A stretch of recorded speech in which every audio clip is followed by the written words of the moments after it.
Hi friends, நான் தான் ஜோதிடர் ஜெயக்குமார் பேசுகிறேன். அனைவருக்கும் வணக்கம். இந்த 2025 மார்ச் மாதம் 29ஆம் தேதி கும்பம் ராசியில் இருக்கிற சனி பகவான் மீனம் ராசிக்கு இடப்பெயர்ச்சி அடைகிறார். இதன் மூலமாக அனைத்து ராசிக்காரர்களுக்கும் எப்படிப்பட்ட பலன்கள் அப்படின்னு பார்த்துட்டு வந்திருக்கோம். அந்த வரிசையில் இப்பொழுது கன்னி ராசிக்காரர்களுக்கு இந்த சனி பெயர்ச்சி 2025 மார்ச் மாதம் 29ஆம் தேதி மீனம் ராசிக்கு போகின்ற சனியினால் கன்னி ராசிக்காரர்களுக்கு ஏற்படும் பலன்கள். புத்தாண்டு தொடங்கிருச்சுங்க. 2025ஆம் ஆண்டு. அடுத்த இந்த புத்தாண்டில் சனி பகவானின் பெயர்ச்சியும் நடக்குது. கன்னி ராசிக்காரர்களுக்கு 7ஆம் வீட்டில் சனி வந்து உக்கார்றாருங்க. இந்த வருஷம் கன்னி ராசிக்காரர்களை பொறுத்த வரைக்கும் பல்வேறு மாற்றங்கள், அதே போல் முடிக்க முடியாத பல சவால்களை முடித்து சாதகமான நிகழ்வுகளை கொண்டு வரக்கூடிய அமைப்பில் தான் சனி இயங்குகிறார். மார்ச் மாதம் 29, 2025 அன்று சனி பகவான் கும்பம் ராசியிலிருந்து மீனம் ராசிக்கு போகிறாரு. இது கன்னி ராசிக்காரர்களை பொறுத்த வரைக்கும் கண்டகச்சனின்னு சொல்லுவாங்க. 7ஆம் இடத்துக்கு சனி பகவான் வரும்பொழுது கண்டகச்சனி, 8ஆம் இடத்துக்கு போகும்பொழுது அட்டம சனி. ஸோ கன்னி ராசிக்காரர்களை பொறுத்த வரைக்கும் பார்த்தீங்கன்னா சனி 5ஆம் வீட்டில் 6ஆம் வீட்டில் அதிபதி. கன்னி ராசிக்கு இதுவரைக்கும் 6ஆம் வீட்டில் இருந்த சனி தற்சமயம் 7ஆம் வீட்டில் வந்து பலன்களை கொடுக்குறாருங்க. இந்த கன்னி ராசிக்காருடைய அதிபதி புதனுக்கும் சனிக்கும் நட்பான கிரகங்கள். புதனும் சனியும் நட்பு, ஓகே. அதனால் பாதகமான பலன்கள் அப்படிங்கிறது குறைவாக இருக்கும், சாதகமான பலன்கள் அப்படிங்கிறது அதிகமாக இருக்கும். இந்த சனி பயிற்சி மூலமாக இந்த காதல் மற்றும் திருமண வாழ்க்கையில் ஒரு மாற்றங்கள் நிகழலாம். லவ் பண்ணிட்டுங்கிற கல்யாணம் பண்ணலாம்.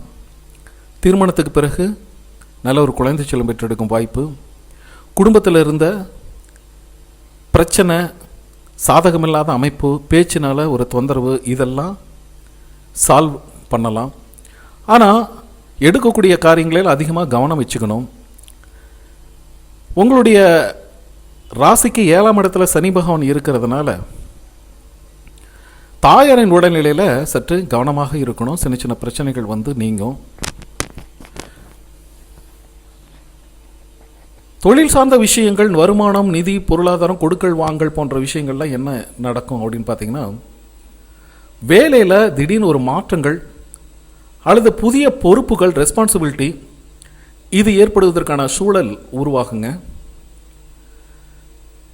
ஒரு பிஸ்னஸ் பண்ணிட்டு இருக்கிறீங்க, தொழில் நடத்திட்டு இருக்கிறீங்கன்னா அதில் அனுகூலமான ஒரு சேஞ்சஸ், ஒரு மாற்றங்கள் நடக்கும்.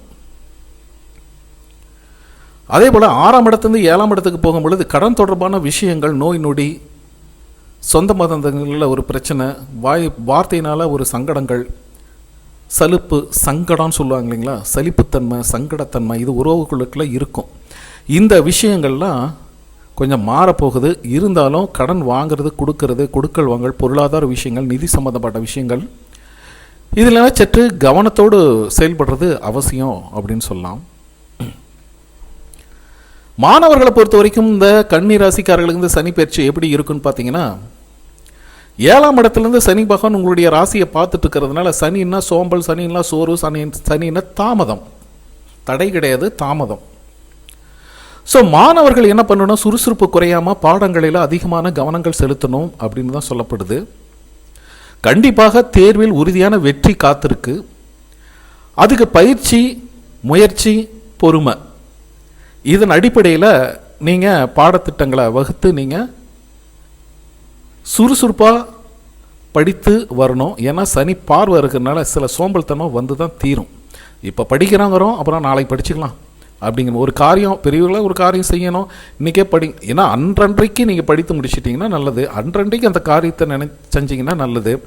ஏர்லி மார்னிங் எழுந்திரிச்சுன்னா, சனிக்கு வந்து சோம்பல் கிரகம் தான், சோர்வுத்தன்மை கொடுக்குற கிரகம் தான். இருந்தாலும் அது எப்படின்னா, யார் சுறுசுறுப்பாக ஆக்டிவ்னஸாக இருக்கிறாங்களோ அது வந்து சனி மென்மேலும் உயர்த்திக்கிட்டே போவார். பெரிய பெரிய ஒரு பிஸ்னஸ் மேக்னெட்டெல்லாம் அதை தான் ஃபாலோ பண்ணுறாங்க. ஸோ எஜுகேஷனை பொறுத்த வரைக்கும் மாணவர்களை கொஞ்சம் சுறுசுறுப்பாக ஹேண்டில் பண்ணணும் அப்படிங்கிறது தான். ஹெல்த் வைஸ் பார்க்கும் பொழுது உங்களுடைய வயதுக்கு ஏற்ப ஆரோக்கியத்தில் வருகின்ற சில சின்ன தொந்தரவுகள், சிரமங்கள் வரத்தான் செய்யும். அதை மாற்றுவதற்கான அறிகுறி நல்ல ஒரு மாற்று மருத்துவம் இதுவும் கிடைக்கும். குறிப்பாக பார்த்தீங்கன்னா ஃபுட் அலர்ஜி, அடிவயிறு, அடிவயிறுனா தொப்புளுக்கு கீழே அந்த வலிக்கிறது, பெயின், இந்த மாதிரி ஒரு தலைவலி, ஒத்த தலைவலி, இந்த மாதிரி பிரச்சனைகள் எல்லாம் சிலருக்கு வரதுக்கு வாய்ப்பு இருக்குங்க. சனி பகவானின் பார்வை உங்களுடைய ராசி மேலேயே விழுது, கன்னி ராசிக்கு மேலேயே விழுது. ஸோ உங்களுடைய 3ஆம் பார்வையால் 9ஆம் வீட்டை பார்க்குறாருங்க. ஸோ 9ஆம் வீடு பாக்கியங்கள் கொடுக்கணும். அது தந்தையினுடைய ஸ்தானம். தந்தையினுடைய ஆரோக்கியத்தில் கவனமாக இருக்கணும். வீட்டில் பார்த்தீங்கன்னா சுப நிகழ்வுகள் நடக்கிறதுக்கு ஒரு அரேஞ்ச்மெண்ட் பண்ணுவீங்க. அதை பார்த்தீங்கன்னா அதை ரொம்ப ரொம்ப கவனமாக ஹேண்டில் பண்ணணும், கவனமாக இருக்கணும். மேக்சிமம் தந்தை சார்ந்த விஷயங்கள், தந்தை உறவுகள்கிட்ட ஆரோக்கியத்தில் கொஞ்சம் கவனமாக இருக்கணுங்க. வெளியூர் போகிறீங்க, வெளிநாடு போகிறீங்க அப்படின்னா 9ஆம் இடம் வெளியூர் வெளிநாடை குறித்தது. ஆனால் அந்த சனி பார்வை இருக்கனால சில தடைகளை தாண்டி இன்னைக்கு இல்லை நாளைக்கு அப்படிங்கிற மாதிரி ஒரு அமைப்பில் தான் போகுதுங்க. இந்த சனி பயிற்சியில் முக்கியமாக எது தவிர்க்கணும், எது செய்யக்கூடாது அப்படின்னு பார்த்தீங்கன்னா, புதுசாக ஒரு இன்வெஸ்ட்மெண்ட்டு பண்ணாதீங்க. ஒரு வீடு வாங்குறது, ஒரு மனை வாங்குறது, ஒரு நிலம் வாங்குறது, நிலத்தில் வீடு கட்டுறது, வியாபாரத்தில் முதலீடு பண்ணுறது, இருக்கிற இடத்த சேஞ்ச் பண்ணுறது, இதெல்லாம் கொஞ்சம் யோசித்து பார்க்கணும். உங்கள் ஜாதகத்தில் கரெக்டாக இருக்கா அப்படின்னு தசாபதி எப்படி போடுதுன்னு பார்த்து நீங்கள் பண்ணுறது சிறப்பு. சில நேரங்களில் பார்த்தீங்கன்னா ஏதோ ஒரு இஎம்ஐ பண்ண, ஒரு லோன் போடுறோம், கடன் எடுக்கிறோம் அப்படிங்களா, தேவையில்லாத கடன்கள் இல்லாமல் கடன் வாங்கினா அது யூஸ்ஃபுல்லாக இருக்கணும். ஏன்னா யூஸ்ஃபுல்லாக இருக்க விடாது இந்த சனி பகவான். உங்களுடைய பொறுப்புகளை அடுத்தவங்கள்ட்ட கொடுத்து, வீட்டில் இருக்கிறவங்கள பெரியவர்கள்ட்ட கொடுத்து அதை ஹேண்டில் பண்ணுறது சிறப்பாக இருக்கும். தொழிலை பொறுத்த வரைக்கும் பார்த்தீங்கன்னா நீங்கள் உங்களுடைய தொழிலை கரெக்டாக ரன் பண்ணிட்டு இருக்கிறீங்க. அடுத்தவர்கள் விஷயத்தில் தலையிடாதீங்க. குறிப்பாக பார்த்தீங்கன்னா இதுக்கெல்லாம் நல்ல ஒரு பரிகாரமும் இருக்குது. முதியோர்களுக்கு, துப்புரவு பணியாளர்களுக்கு, நீங்கள் மாற்றுத்திறனாளிகளுக்கு நீங்கள் உதவி வாங்க. சனிக்கிழமை சனி பகவான் ஆலயத்துக்கு போயிட்டு வாங்க, விஷ்ணுவை வழிபட்டு வாங்க. பொதுவாக என்ன சொல்ல வரோம்னா, அந்த கன்னி ராசிக்காரர்கள் இந்த 2025 சனி பயிற்சி பொறுத்த வரைக்கும் கொஞ்சம் போட்டி சவால்களை முறியடிக்கின்ற ஒரு ஆண்டு. எதையும் ஒரு ப்ரிகாஷனாக எடுத்துக்கணும், எதையும் ஒரு ஸ்ட்ராங்காக எடுத்துக்கணும். நெகட்டிவாக சொல்கிறோம்னா நெகட்டிவாக நடக்காது. இந்த காலகட்டம் உங்களுக்கு இப்படி இருக்குது, இதை எப்படி நம்ம கரெக்டாக கொண்டு போகணும் நீங்கள் யோசிச்சு பண்ணுறது சிறப்பு. புதிய முயற்சிகள் விஷயத்தில் கவனம். குடும்ப உறவுகளில் உறுதியை நல்லா வலுப்படுத்துவதற்குண்டான முயற்சிகளை பண்ணுங்க. ஸோ டோட்டலாக பார்த்தீங்கன்னா உங்களுக்கு ஒரு 50% 60% உங்களுக்கு சூப்பராக இருக்குங்க. சரிங்களா? இது பார்த்தீங்கன்னா ஒரு பொதுவான பலன்களை தான் சொல்லியிருக்கேன். நான் உங்களுடைய சுய ஜாதகத்தில் இருக்கிற கோள்களின் நிலைகள், தசாபுத்திகள் இதெல்லாம் வச்சு 100% ப்ரிடிஷன் சொல்லலாம். இதற்காக என்கிட்ட ஒரு கன்சல்டேஷன் ஜாதகம் பார்த்துக்கணும் அப்படின்னு விருப்பப்பட்டீங்கன்னா வாட்ஸ்அப் நம்பருக்கு கான்டாக்ட் பண்ணுங்கள், மெசேஜ் பண்ணுங்கள். அதற்குரிய கட்டணங்கள் செலுத்தி பார்த்துக்கலாம் நீங்கள் விரும்பினால். சரிங்களா? பிடிச்சிருந்தால் லைக் பண்ணுங்கள். சப்ஸ்கிரைப் பண்ணாத நண்பர்கள் சப்ஸ்கிரைப் பண்ணி நமக்கு ஆதரவு கொடுங்க. நன்றி.